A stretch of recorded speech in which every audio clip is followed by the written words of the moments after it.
ရှင်သန်မှုတွေကိုတိတ်မပင်ပန်းစေနဲ့အရာအားလုံးပြည့်ပြည့်စုံမှပျော်ရွှင်နိုင်မယ်ဆိုရင်တော့ဘဝမှာမပျော်လိုက်ရပဲနေလိမ့်မယ်လွန်ခဲ့တဲ့နှစ်တွေတုန်းကကျမပျော်ရွှင်မှုကိုတခုတ်တရလိုက်ရှာဘူးတယ်ပျော်ရွှင်မှုကိုပြည့်ပြည့်စုံမှုနဲ့တိုင်းတာပြီးခဲရခဲစစ်စ조사ရှာဖွေရင်းကပဲပျော်ရွှင်မှုနဲ့အလှမ်းဝေးခဲ့ရတဲ့အချိန်တွေအများကြီးရှိခဲ့ဘူးပါတယ်ပြဿနာကပျော်ရွှင်ခြင်းဆိုတဲ့တကားပေါက်ကိုပြည့်ပြည့်စုံခြင်းဆိုတဲ့တော့နဲ့မှားယွင်းစွာသွားဖွင့်နေမိလို့ပါပဲပြည့်ပြည့်စုံမှုဆိုတာရက်တက်နေတဲ့အရာမဟုတ်ဘူးလေအဆုံးသက်ဆိုတာမရှိဘူးလမ်းဆုံးကိုလည်းမမြင်ရဘူးအဲ့ဒီတော့ပျော်ရွှင်မှုကိုပြည့်ပြည့်စုံမှုနဲ့သွားပြီးတိုင်းတာနေရင်အဲ့ဒီပျော်ရွှင်မှုကိုရှာရင်းပဲဘဝကိုမောပန်းစွာနဲ့အဆုံးသက်သွားရပါလိမ့်မယ်ပြည့်ပြည့်စုံမှပျော်နိုင်မယ်လို့တွေးဘူးကြမှာပေါ့အိမ်ပိုင်မှပျော်နိုင်မယ်ကားပိုင်မှပျော်နိုင်မယ်ယာရုကောင်းကောင်းရမှဖုန်းကောင်းကောင်းဝယ်ကိုင်နိုင်မှအစ်သော trend တွေနောက်မှာအတူတူစီးမျောသုံးဆွဲနိုင်မှပျော်နိုင်မယ်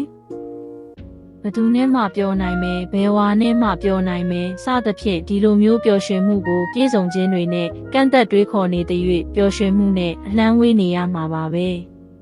ပျော်ရွှင်မှုဆိုတာကတကယ်တော့အဝေးကြီးကိုလိုက်ရှာနေစရာမလိုပဲကိုယ့်ရဲ့ဘေးမှာရှိပြီးသားပါပျော်ရွှင်ခြင်းရင်ပျော်ရွှင်မှုကိုတကူးတကလိုက်မရှာပဲလက်ရှိအချိန်တွေကိုပဲအတိအမှတ်ပြုရင်းနေထိုင်တတ်ဖို့လိုတယ်တချို့အရာတွေကိုတီးခံရောင်ရဲတတ်ဖို့လိုအပ်ပါတယ်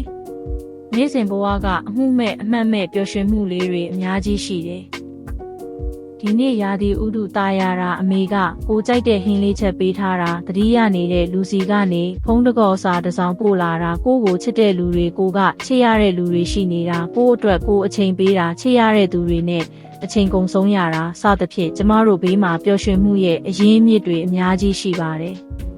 ဘာလို့သတိမထားမိသလဲဆိုတော့ပျော်ရွှင်မှုကိုအဝေးကအရာတွေနဲ့သွားပြီးတိုင်းတာနေကြလို့ဘဝတွေကရှီရင်ဆွဲပျော်ရွှင်မှုတွေကိုပြင်းစရာကောင်းတယ်ထင်ကြလို့ပျော်ရွှင်မှုကိုအနားမှာထားပြီးပျော်ဖို့မိနေကြတာအတိမတ်ပြုဖို့မိနေကြတာပါဘဝကိုမရက်မနာပြေးနေရင်ကလမ်းတစ်လျှောက်ကအလှပတွေကိုမခံစားမိကြတာဖြစ်ပါတယ်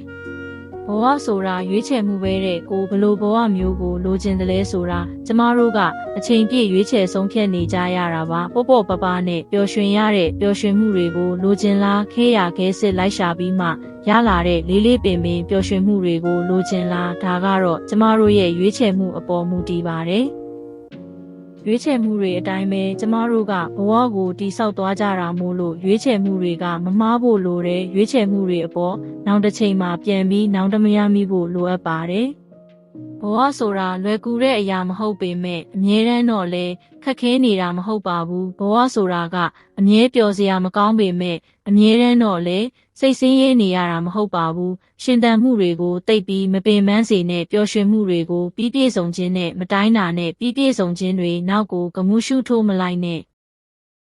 ဘဝမှာအနားယူတဲ့အချိန်မှာကောင်းကောင်းအနားယူပျော်တဲ့အချိန်မှာပျော်ပြီးရေမောတဲ့အချိန်မှာရေမောဖို့တတိယပါဘဝကိုမနာတမ်းပြေးလွှားရုန်းကန်ရင်းကနေထိုင်ဖို့ကိုမေ့လျော့သွားတာမျိုးမဖြစ်စေနဲ့နော်ဒီစာစုလေးကိုသဘောကျရင်စာရေးဆရာမဆူရှာမေရေးသားထားတဲ့ရှင်သန်ခြင်းရဲ့အဓိပ္ပာယ်ဆိုတဲ့စာအုပ်လေးကိုဝယ်ယူဖတ်ရှုအားပေးလိုက်ပါဦးရှင်